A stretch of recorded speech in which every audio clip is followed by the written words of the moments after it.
Alright, today's pet spotlight will be on a tier 2 pet called the Infinite Whelpling.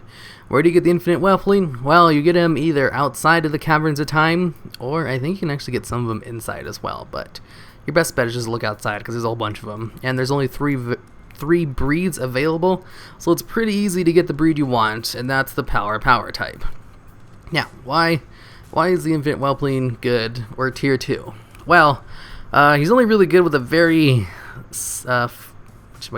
very select abilities. Like if you take, I don't know, Tail Sweep, Weakness, and Dark Flame, he's not going to do as well as if you'd taken Healing Flame, Sleeping Gas, and Early Advantage.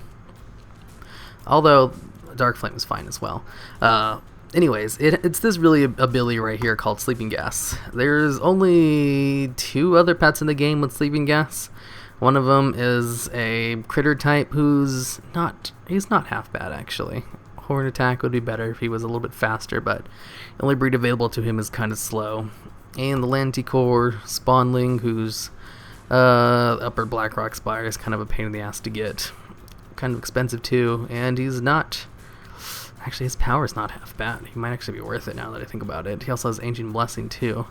And he has Corrosion as an ability, which might be okay, but Ancient Blessing's pretty damn nice. Anyways, Sleeping Gas. It's like Arcane Blast. Here, let me go grab an Arcane Blast user. I'm going to grab my favorite example, which is, of course, the Hydro Wisp. Arcane Blast is an ability which starts off hitting pretty weak at only 210 damage, but every time you use the ability, it does 70 damage on the next time, up to a maximum of 350 damage. 350 damage is about 50 more than the average basic attack, so it's worth it to stack it up. While Sleeping Gas, on the other hand, starts off at only 180 damage, which is a lot lower than 210, so it has a lower end to start off with. But it can ramp up 3 times, whereas Arcane Blast only ramps up 2 times. And it ramps up, I want to say it ramps up higher, but Infinite Whelpling has way more attack than the Hydro Wisp, so it probably ramps up the same amount. But it ramps up 3 times, while Arcane Blast only ramps up 2 times. That means after using Sleeping Gas 3 times, you'll hit the max damage, which is 450 damage. At 450 damage, you're doing 150 more damage than an average basic attack. So you're basically hitting for 50% more damage than a normal pet would at 100%. At 3 stacks. Plus, on top of the Arcane Blast-like ability, with the really high end of 450 damage, you also have a 25% chance to put the target to sleep for a round. Which means, just using your basic attack, which hits really damn hard once you max it out, you have a 25% chance to put them to sleep. When you're put to sleep, you're immediately woken up by any kind of dot. So he doesn't really work well with dot teams. He can do okay, because usually they switch out or something, but if they get put to sleep and they immediately take a dot damage, they're going to wake up. So you can't really hit them. And only put them to sleep for 1 round, but that's fine, because while you're asleep, you can't use any abilities. Since the Infinite Whelpling's kind of slow, and its power speed version isn't that much faster, only 273, there can be a case made to use him as well, since the power is actually not half bad. 305 is nothing to laugh at, but 373 speed, 273 speed is not that fast. It's faster than slow pets, but he's still kind of slow. He'll be outsped by anything just the tiniest bit speedy. So you really just want to go with straight up power, because you don't really mind if you go second as much. But it would be nice to go first every couple times, so there can be a case made to go for the power speed breed. But generally, the power breed's better because he has way higher attack. Anyways, with Sleeping Gas, if you put them to sleep, they can't use any abilities. So even though you're going to wake them up the very next turn, they're not going to be able to hit you. So it's like getting a free turn from just attacking normally, and that's why Infinite Whelpling's great, and that's why you don't want to take Tail Sweep. Even though you do go second most of the times, you'll be able to hit on the high end more often than not, which is basically a ramped up Sleeping Gas immediately at 450 damage. You don't have that random chance of putting your opponent to sleep and getting a free turn out of it, which is pretty damn good. But on top of Sleeping Gas, he also has Healing Flame. Weakness is kind of a bad ability. It has a turn cooldown, it does shit for damage, and it reduces your opponent's speed by 50% and their damage by 50%. Which is okay, you'll be able to go first and you take 50% less damage for a turn, but at the same time it just does no damage. It's kind of a waste of an ability. Might as well use Sleeping Gas instead. While Healing Flame, on the other hand, since he's a power breed and heals are scaled based on your power, Healing Flame heals up for quite a bit on its standard heal without the extra hit. So at 361, you're healing up for about a little bit more than a basic attack, which is how you want a good heal, plus half of whatever the last hit was taken. So it's generally going to heal you up for over 400 every time you use it. Sometimes it can go up to like 500 or 600. If you can get a 600 heal out of this, you've done a very successful Healing Flame. Basically just want to keep this on cooldown because it's going to allow you to last for a long time. Or he doesn't really last that long. It'll allow you to last for about 2 more turns than you would have if you hadn't used Healing Flame off cooldown. Of course, when you actually have something to heal with it. And his last ability, Early Advantage. You can also just take Dark Flame, because Dark Flame hits for a high end of Sleeping Gas, 450 damage immediately on a 3-turn cooldown, and reduces their healing by 50% for 2 turns, so it's not a bad ability. But Early Advantage has potential to do 700 damage, because it does double damage if you have lower health than your opponent. Say your Infinite Whelpling's about to die and he's getting pretty low on health. Just use Early Advantage and do 700 damage to your opponent. 700 damage is a shit ton. That's more than 2 basic attacks back to back, which is about 300 damage. Anything that does more than 300 damage is pretty good. Anything that does over 600 damage is amazing. This does about 700. That's like as high as you can get on ability that's not like a multi-turn move. It's just something used once. But Early Advantage is kind of tricky though, so it's kind of hard to get it off. You see, while you do need to have less health than your opponent, as in, say you're going against, whatchamacallit, an Adubasath Idol who has a crap ton of health, and you have less health than him, but you use it while you're at full health. If it brings his health down below yours, they have like the same speed. Adubasath Idol's pretty slow too.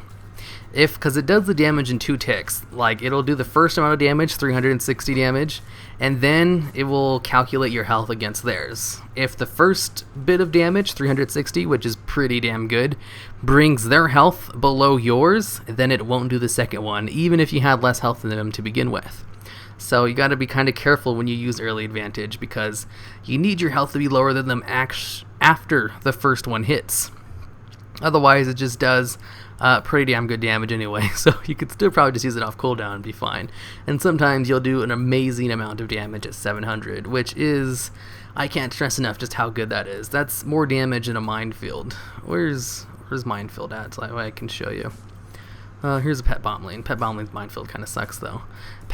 Minefield, you can base an entire team around just setting out minefields and then switch it into a pet who will switch out your opponent's pet to activate Minefield right off the bat, because Minefield hits pretty damn hard for about 400 something damage. I mean 550 damage.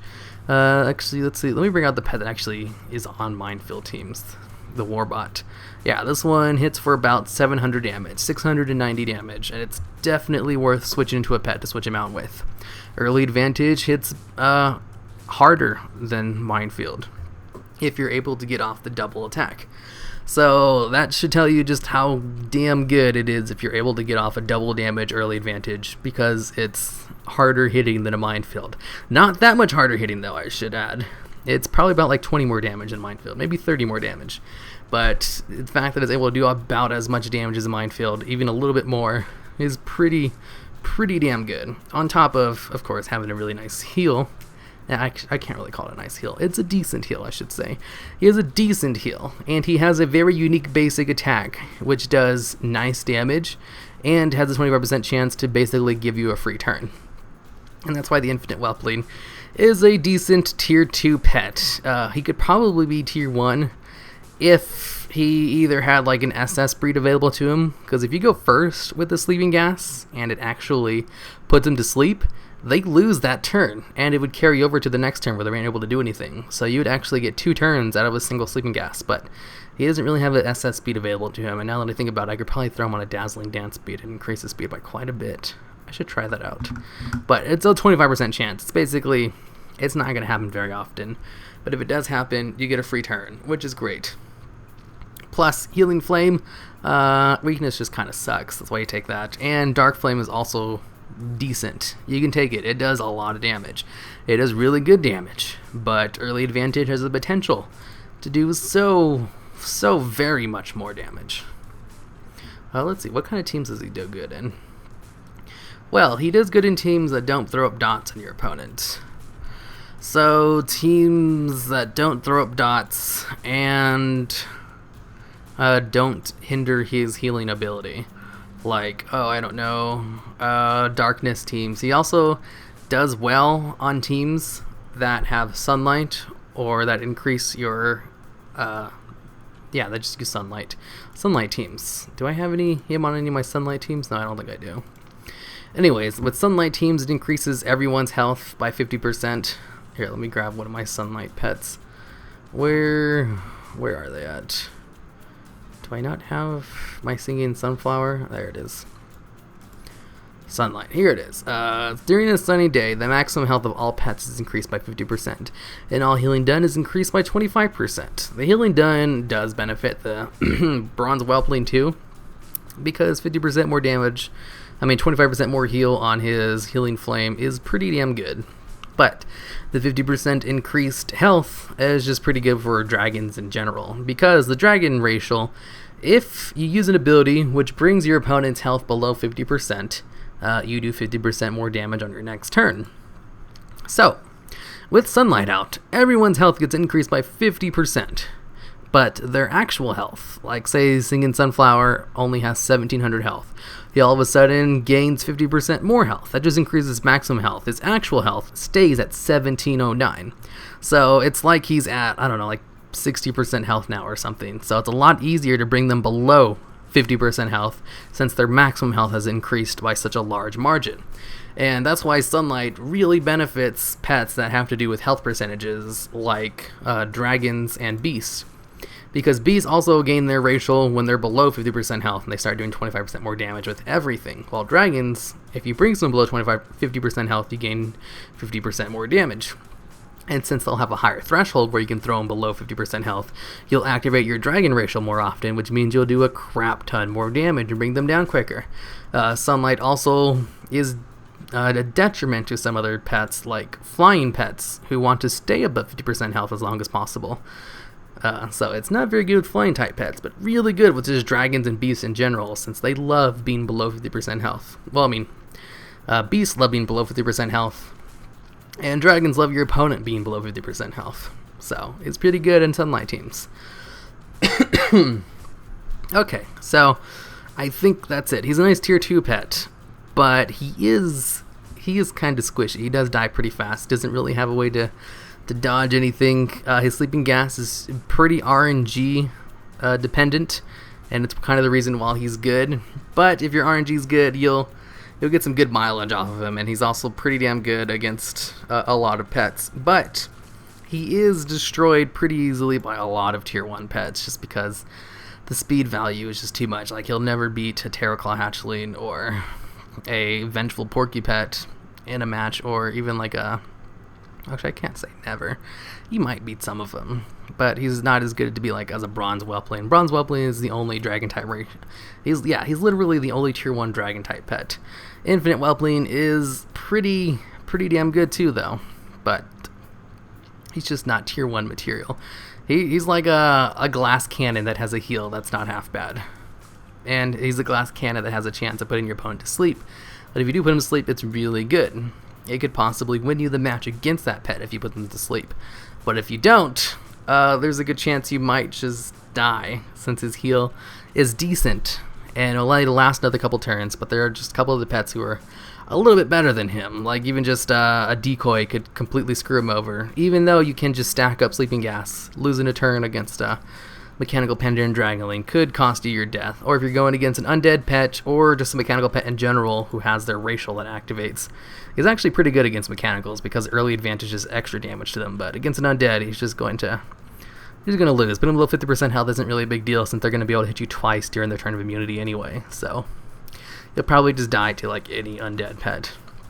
But against other pets that aren't undead, he's not half bad. But since there's so many undead pets, his advantage of being able to burst down your opponent is completely lost to them, because if you do burst them down, they're just going to kill you too during their revenge matches, because he has baseline health. He's only at 1400, so he can be killed by any halfway decent undead pet, and there's a ton of really good undead pets in the meta. So he's tier 2. He's definitely a good tier 2 pet, but he just doesn't have the firepower that a whole bunch of the other tier 1 pets have. Basically, in order to be tier 1, you have to be ridiculously good. He's just really good.